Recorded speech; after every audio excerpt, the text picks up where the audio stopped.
talk about what this fight means to you for your legacy, because a lot of people think it all boils down to this. No matter what you've accomplished in 2 weight divisions, if you don't beat Jon Jones, history won't be kind to you and how you stand in all time. Well, I mean, I think in time, the result of one fight will not overcome everything I've done in this sport. But the reality is, for me, I do need to win this fight. Because if you look at all the things that I've done in my career, I've done it all outside of beating Jon Jones. It's the last thing for me to do. And yeah, it's very important. I need to win this fight on Saturday night as much as anybody else sitting up here. Daniel Cormier is a few feet away. The championship belt's a few feet away. What are the emotions that are inside of you, the thoughts that are inside of you right now?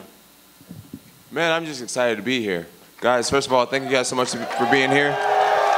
Yes, yes, yes. California, what's up? I'm just glad to be here, man. I'm grateful, man. It's been a long road to get back to where I am today. A lot of effort, a lot of things that you guys haven't seen. I've done a lot to get back here today. And I'm just so excited to be here, and got a super great feeling, man. Done everything right. Got the strongest team around me that I've ever had before. And we believe we're going to get the job done like we always do. And Jon, just a quick follow-up. A lot of people feel like they're seeing the most real version of you that they've ever seen. You know, not worried necessarily about how you look, how you come off, how people are, you know, perceiving you. Do you feel that's accurate, and is that a conscious decision? Yeah, I feel like I'm at a pretty good place in my life, who I am. I've just kind of learned not to give a fuck, and it feels great. In your heart of hearts, do you truly believe that he has cheated and tried to get an advantage over you using illegal substances? Well, the other day, Jon about cried on the press conference because I had accused him of using steroids. But if I do feel he did try to cheat, yeah, I do. Why can I not say what I feel? I can say whatever I want. If I believe it in my heart, then I will say it. And yes, I do believe he's done it for a long time. So I don't care. You've got a pretty loud voice there, buddy. Good job. How long do you think I've been doing steroids? What's that? How long do you think I've been doing steroids? Well, you're probably about, well, you've earned a title fight, you know, so I imagine you're about 3-0 in the UFC, so those first few fights. Ovent St. Preux, Guzmão, and Forrest Bonner, or whatever his name is. What's that guy's name that he beat? Yeah, Stephan Bonner. Stephan Bonner. Those 3 fights is when you didn't do steroids. But everything else in the middle is eliminated. When I started powerlifting 4 days a week, and I started, you know, with these chicken-ass legs with my bad genetics, I started deadlifting 600 pounds, squatting 500 pounds. USADA was in full effect. So how did I get away with that? You did. I'm not saying you did it last year versus Ovent St. Preux. You were clean last year when you fought Ovent St. Preux. When I was the biggest ever. That's why you look like you look. How do I look? You're a bum. That's why you looked like a bum last time. How do I look, DC? Hey, all that's all just, hey, listen, that's all just for show. That's all just for show. I don't care about that. Who looks like a junkie here today? Hey, that's just all for show. Look at this guy's face. You can show your six-pack. Who looks like a junkie here today? You can just show your six-pack. That's fine. That's all for show. Who looks like a junkie here today? I look like a... I'm not a crackhead with a suit on. What's that? You look like a crackhead with a suit on. I could look like a crackhead with a suit on, but I've never been a crackhead like you, though. So you can say I look like one, but I've never been one. I've never been one. Next question. Jon, you've obviously been largely inactive for the majority of the last 30 months. It wasn't really your choice, but what are some of the benefits, both physically and mentally, taking the time off? Oh man, it's been awesome. You know, I got thrown into, became a multimillionaire when I was 23 years old, and that can do a lot to someone who's never prepared for that type of lifestyle. You know, I grew up with the bare minimum, and then I find myself with the whole world in the palm of my hand, with all types of options, and I didn't do right by it. And you know, I think my talent and my brand, it grew faster than my character and me as a person. And so having this last 2 years pretty much off, I really got to take a step back and look at my career and look at this organization as a fan, look at where I was in the position. And what I've concluded was I didn't take anything seriously. I mean, I was winning fights while partying, right?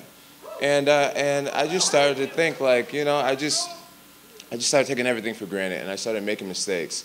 So it's been great to take a step back and to reevaluate things and prioritize and to realize how much this sport means to me, how much this position means to me. And today I feel like a much better version of myself. I feel like, I just feel great. I feel rejuvenated. Thanks, guys. And then the next question is for Daniel. Daniel, even before you held the belt, you were always an ambassador for the sport, a true sportsman. So what can we make of your pivot and shift on social media to change the conversation from athletics and competition to male genitalia? Oh, well, I think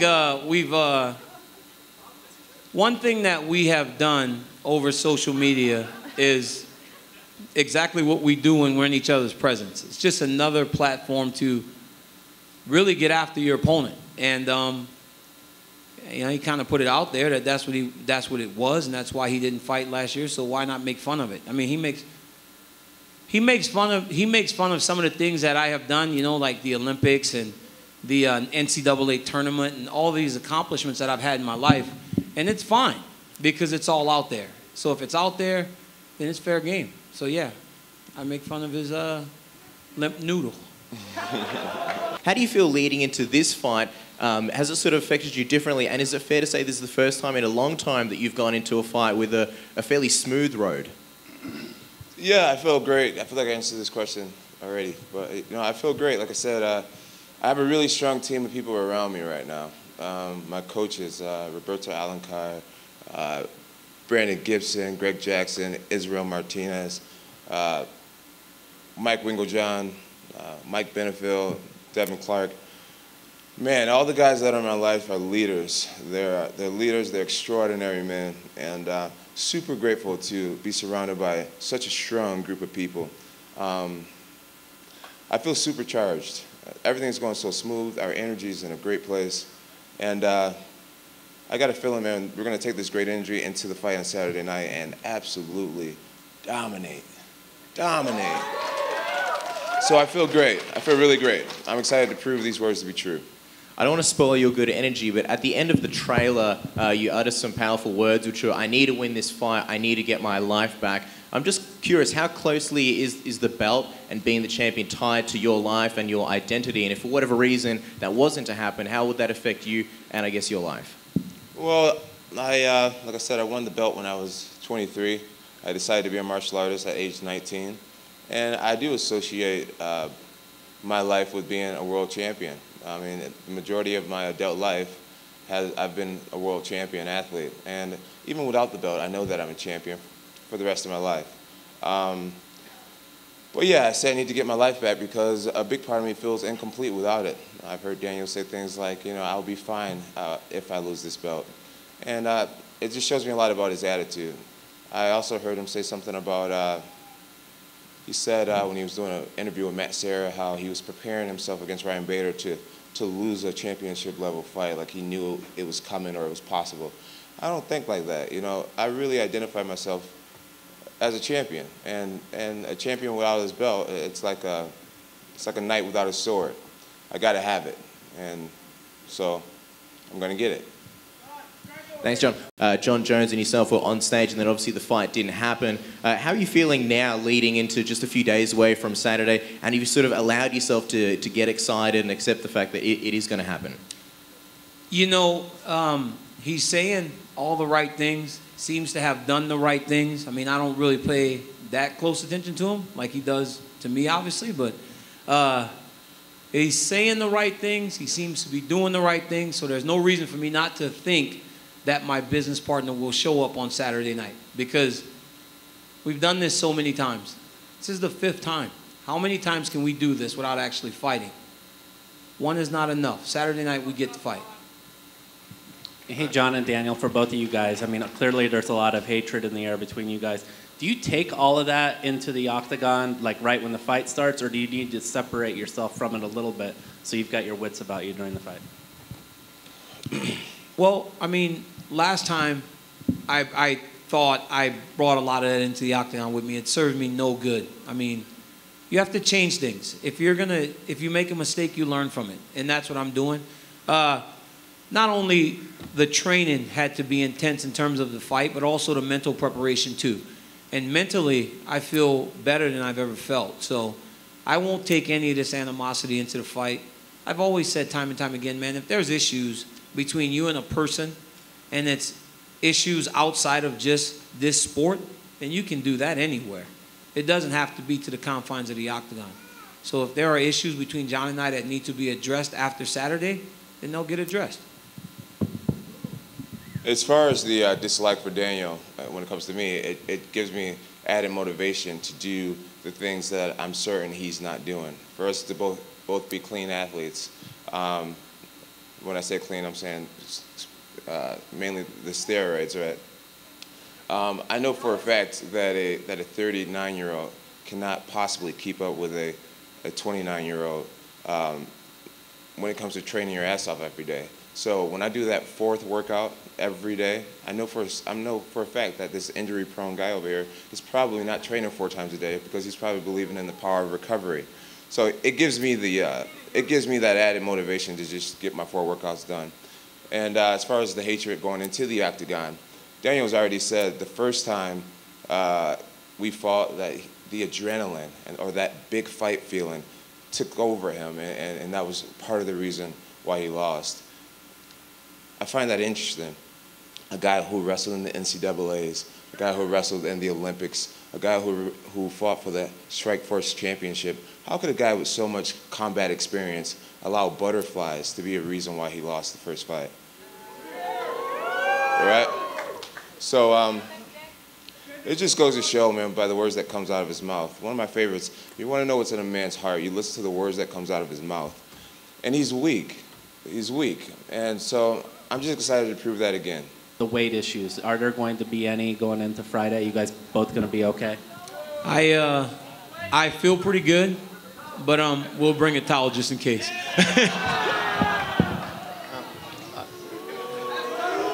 Yeah, that's just not funny, bro. I feel great. Technically, you should have gave 20% of your purse to your opponent. Technically, you should have gave 20% of your purse to your opponent because you did not make weight. You can forever say that you are the 206.2-pound champion of the world.